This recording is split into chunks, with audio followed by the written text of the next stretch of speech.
Assalamualaikum warahmatullahi wabarakatuh. Selamat pagi dan salam sejahtera buat kita semua. Bagi adik-adik para pencari ilmu, semangat gitu ya. Terus semangat untuk rangkaian kita meraih yang namanya cita-cita. Jadi saat kemudian kita berbicara perihal cita-cita, kita sejatinya memupuk dari hari ini. Memupuk dari hari ini. Hari ini apa yang kita pupuk ini mudah-mudahan menjadi jalan kita untuk meraih cita-cita nantinya di masa yang akan datang gitu ya. Maka belajar hari ini merupakan salah satu cara kita mewujudkan yang namanya cita-cita. Oke, adik-adik para pencari ilmu, hari ini kita masuk kembali ke dalam submateri tentang etika profesi hukum. Tentunya ini sudah kita buat ya dalam beberapa submateri, dan sesinya kali ini kita coba akan menguraikan kembali tentang titik temu hukum dan etika. Namun sebelum jauh kita berbicara masalah titik temu hukum dan etika, kita mulai dulu sedikit pengantar dari perspektif etika ya. Saat kita berbicara etika di dalam kaidah masyarakat pada umumnya, sejatinya kita bicara etika itu adalah bicara tentang konsep baik atau buruk. Itu dia, konsep baik atau buruk. Namun saat kita pahami ya etika tersebut, saat kemudian bertumpu kepada akhlak yang kita kaji beberapa waktu lalu, maka akhlak itu bertumpu kepada wahyu. Itu dia. Saat kemudian kita tadi katakan bahwa dalam perspektif masyarakat pada umumnya itu etika itu bicara masalah konsep baik dan buruk pada masyarakat gitu ya, atau kebudayaan, maka pada konsep tatanan akhlak sejatinya kita bicara tentang konsep wahyu di dalam etik gitu ya. Etik itu wahyu itu berperan dalam penentuan etik gitu ya, menuntun kita agar etika kita baik. Maka di sini kita nggak bisa pisahkan materi etika profesi hukum ini dengan konsep Pancasila, yaitu nilai ketuhanan yang Maha Esa. Itu berperan. Jadi jangan ditinggalkan gitu ya, pahami. Maka dari segi ini kita bisa ketahui bahwa kalau etik itu bersumber dari bertumpu pada kebudayaan, maka dia akan mempecah ya konsepsi etik itu menjadi beberapa jenis yang berdasarkan konsep budaya masyarakatnya. Contoh etika barat, selanjutnya ada etika timur gitu ya. Itu menjadi suatu konsep yang berbeda, dipengaruhi oleh teritori gitu ya. Kenapa? Karena memang setiap teritorial itu memiliki konsep budaya yang berbeda-beda. Selanjutnya kalau berdasarkan konsep akhlak tadi gimana Pak? Jika disandarkan berdasarkan konsep akhlak, maka dalam perspektif akhlak yang diatur oleh nilai-nilai ketuhanan, maka di sini sifatnya itu lebih umum dan dapat menembus batas regional gitu ya. Kenapa? Ya dia bisa berlaku secara umum gitu ya. Dia tidak mengenal batas wilayah. Maka kita dalam melaksanakan etik gitu ya, melaksanakan berperilaku gitu ya, di kehidupan kita memang lebih mudah sebenarnya itu jika kemudian mengikutkan bagaimana agama mengatur. Dan sumber hukum ini atau agama kan salah satu sumber hukum gitu ya. Hukum agama itu menjadi salah satu sumber hukum. Itu bisa menjadi pembentukan karakter. Mungkin itu juga yang dimaksud oleh pemerintah dengan konsep revolusi mental itu ya, bisa dipahami.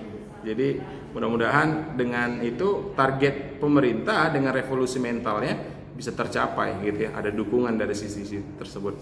Oke, selanjutnya kita coba lihat perspektif etik dalam 3 sistem. Yang pertama sistem nilai ya. Kalau kemudian etik sebagai sistem nilai, tentu di sini kita bisa kenali bahwa etik itu adalah nilai-nilai norma moral yang kemudian menjadi pegangan tingkah laku. berbuat gitu ya, apa yang kita kerjakan hari ini, apa yang cara kita ngambil keputusan itu kemudian dia disandingkan oleh nilai sebagai panduan dalam hidup. Nah, itu dia. Selanjutnya, etik sebagai kode etik. Nah, saat kemudian dikatakan kode etik sebagai kode etik, ini tentunya dia berhubungan dengan bagaimana seorang profesi hukum nantinya itu bertindak sesuai nilai-nilai etika yang sudah diatur di dalam kode etik profesi. Itu dia ya, bisa dipahami sebagai panduan gitu ya, dan batasan atas perilaku seorang profesi hukum, jaksa, hakim gitu ya, kemudian advokat, itu ada menjadi batasan-batasannya, notaris seperti itu. Yang ketiga, etika sebagai filsafat moral ya. Dengan kita mengetahui etika sebagai filsafat moral, sejatinya itu memberikan pengetahuan bagi kita agar kita lebih taat gitu ya, lebih paham apa yang baik dan apa yang buruk. Saat kita ketahui apa yang baik dan apa yang buruk, maka itu menjadi batasan gitu ya. Dan kita tahu di mana posisi kita seharusnya mengambil sikap dalam berperilaku. Seperti itu ya, oke? Mudah lah insya Allah gitu ya. Maka dengan hadirnya etika ini sebenarnya memberikan banyak keuntungan gitu ya, bagi individu, bagi kelompok, bagi kelompok masyarakat umumnya gitu ya, bahkan negara. Jadi saat kemudian kita, ini salah satu konsep ya, bagaimana konsep negara dalam memberikan pemahaman terhadap masyarakat yang baik gitu ya, atau menjadi suatu tujuan daripada suatu negara yang baik, itu bisa dimulai dari individu. Nah, itu dia. Pendekatan etika ini dia menyasar kepada pendekatan individu pada awalnya ya diri kita sendiri kita perbaiki kan gitu, kita tertibkan sesuai dengan nilai etika dan moral serta akhlak, hingga kemudian menjadi kelompok kecil, kelompok besar, hingga menjadi negara. Nah, saat kemudian kita sudah terbentuk sedemikian rupa, sejatinya ya keberuntungan bagi kita gitu ya. Kenapa? Karena saat kemudian semua masyarakat dalam suatu negara itu memahami etik dalam bertindak dan berperilaku, tentunya mudah-mudahan itu menjadi jaminan perdamaian bangsa. Itu dia. Oke ya. Next kita akan coba lihat bagaimana titik temu nih ya. Sebelum masuk titik temu lah. Ternyata etika di sini memiliki peran dalam pluralitas moral. Ya, kenapa dikatakan punya peran? Etika ini kita menjadi suatu alat atau sarana untuk memperoleh orientasi kritis untuk mengambil sikap yang wajar dan bertanggung jawab dalam suasana hari ini. Indonesia dengan komunitas masyarakatnya yang sangat beragam ya, heterogen, itu menyebabkan kita wajib mengambil sikap atau berperilaku yang bertanggung jawab, namun juga tetap mempertimbangkan bagaimana sikap yang wajar gitu ya. Contoh, hari ini kita hidup di tengah masyarakat. Ada yang dari Medan, ada yang dari Sumatera Barat, ada yang dari Jambi, ada yang dari Jawa. Otomatis cara komunikasinya berbeda-beda karena kebudayaannya, kan tadi gitu ya, karena kebudayaannya, etika yang berdasarkan kebudayaan. Tentu dalam hal ini kita perlu cara untuk menengahi cara komunikasinya gitu ya. Apakah kemudian pendekatan kebudayaan itu selalu efektif? Belum tentu jika lintas budaya. Maka bahasa Indonesia misal gitu menjadi pemersatu kan gitu. Kita gunakan bahasa Indonesia bukan bahasa daerah. Itu ya, itu salah satu etik gitu ya yang harus difahami. Apalagi terlebih semuanya di situ heterogen gitu ya. Kalau kecuali homogen, silakan Anda menggunakan bahasa daerah karena Anda rasa mereka semua bagian daripada culture atau budaya tersebut gitu ya. Maka dalam pluralitas moral yang sangat beragam di Indonesia itu, yang sifatnya bisa jadi individualis, materialis gitu ya, hedonis, konsumeris gitu ya. Maka kita dengan hadirnya etika itu membantu mengambil sikap yang dapat dipertanggungjawabkan. Itu dia, di tengah pluralitas moral yang sangat pluralitas banyak gitu ya, bercampur baur. Maka di sini kita mulai menemukan ada titik temu antara hukum dan etika. Yang pertama kesamaan-kesamaannya ya. Jadi kesamaan orientasi hukum dengan etika yaitu bagaimana substansi dan orientasi terhadap kepentingan tata kehidupan manusia. Ya, jadi di sini hukum dan etika itu orientasinya sama dan substansinya sama, yaitu bagaimana mengatur kepentingan dan tata kehidupan manusia. Maka menjadi tujuannya bisa tertib, adil gitu ya, sejahtera. Itu menjadi tujuannya. Maka dengan hadirnya hukum dan etika di sini sebenarnya hampir sama dengan kesamaan visinya. Kemudian kesamaan selanjutnya itu adalah keduanya mengatur perbuatan manusia sebagai manusia. Ini paham ya? Perbuatan manusia sebagai manusia. Jangan jadi manusia berperbuatan hewani gitu atau nabati gitu. Berperilaku tumbuhan gitu ya, jangan gitu ya. Jadi tetap harus yang kita terapkan di sini adalah bagaimana menempatkan perbuatan manusia itu terhadap manusia, itu ya, kepada manusia itu sendiri, agar kita lebih humanis seperti itu ya. Itu memang salah satu cirinya. Selanjutnya, hukum adalah implementasi atau reinstitusionalisasi dari etika ya. Hukum dan etika itu memiliki hubungan yang kuat. Kenapa dikatakan demikian? Ya, saat kemudian etika ada, itu kemudian memunculkan hukum sebagai produknya, kan gitu.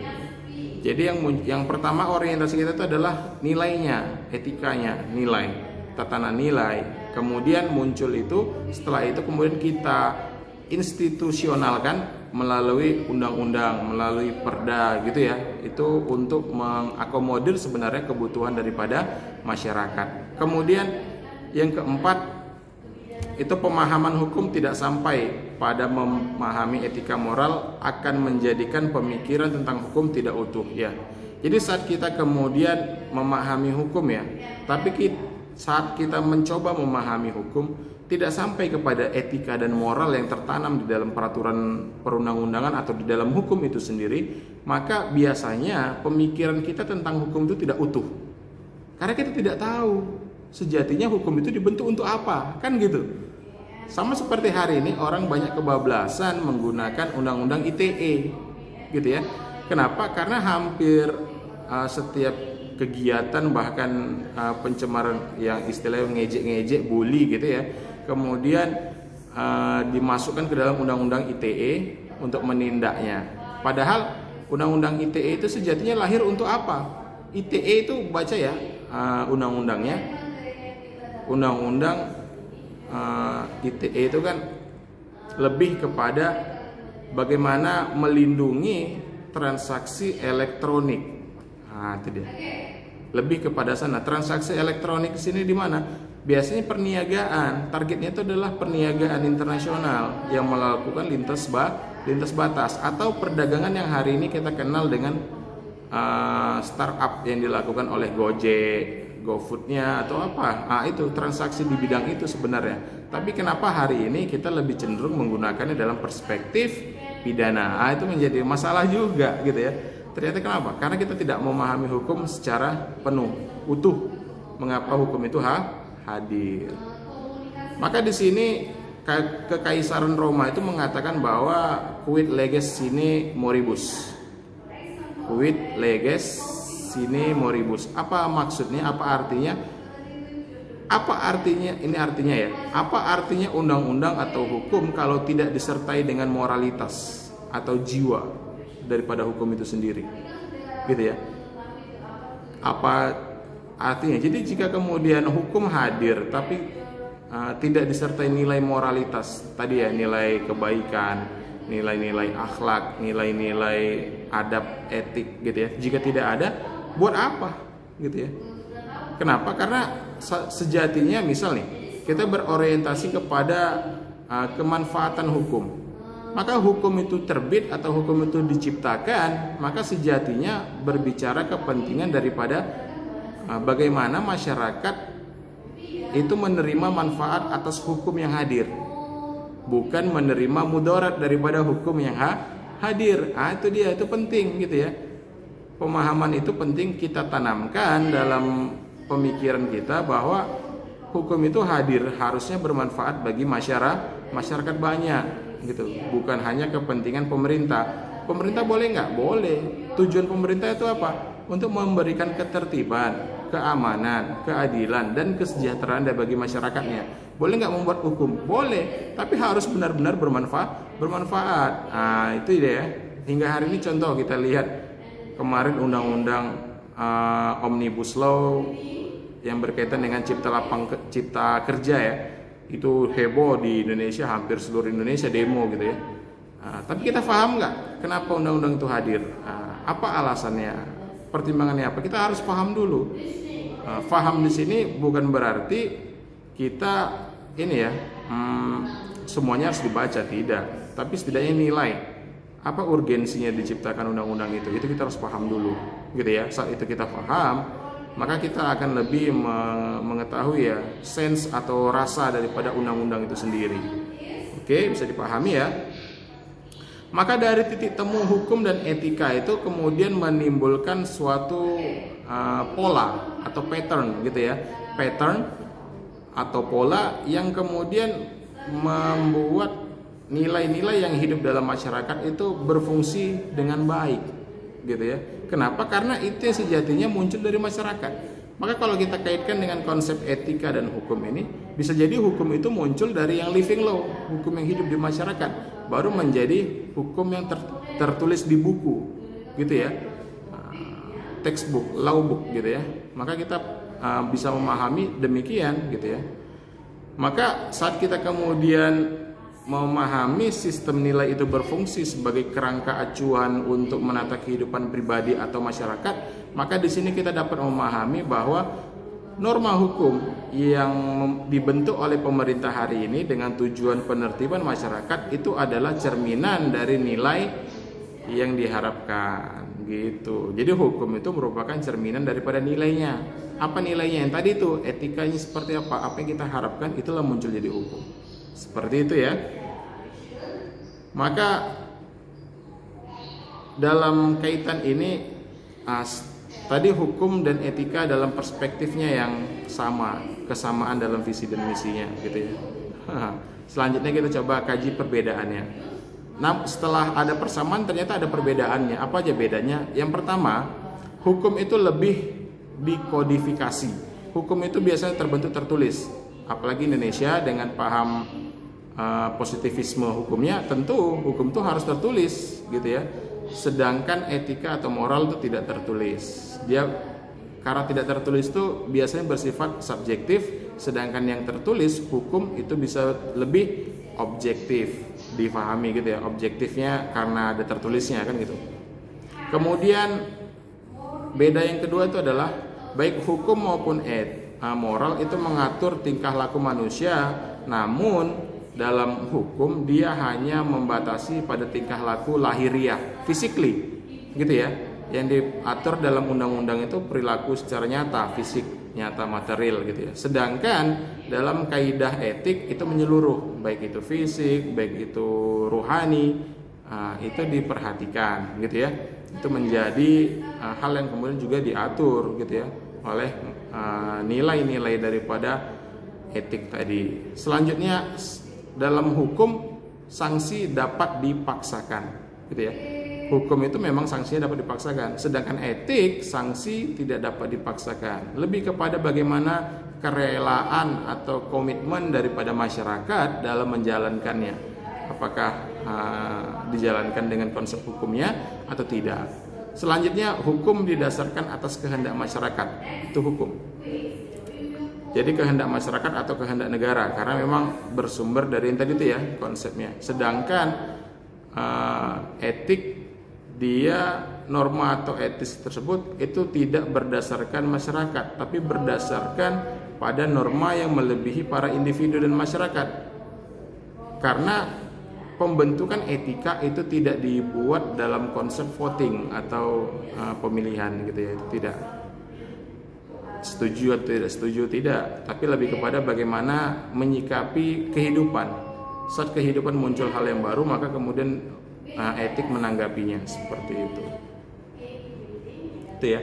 Maka sebagai kesimpulan materi ini, jadi pemahaman terhadap etika pada akhirnya itu membantu kita untuk mengambil keputusan, itu ya, mengambil keputusan. Dan diperlukan untuk membuat pemahaman terhadap hukum secara benar, karena banyak orang membaca hukum rasanya dia paling benar gitu ya. Maka etik ini menjadi panduan untuk kita menghasilkan suatu hukum atau pemahaman hukum itu dengan benar, dan juga menjadi panduan kita untuk mengambil keputusan. Oke, bisa dipahami ya sampai ini ya materi ini.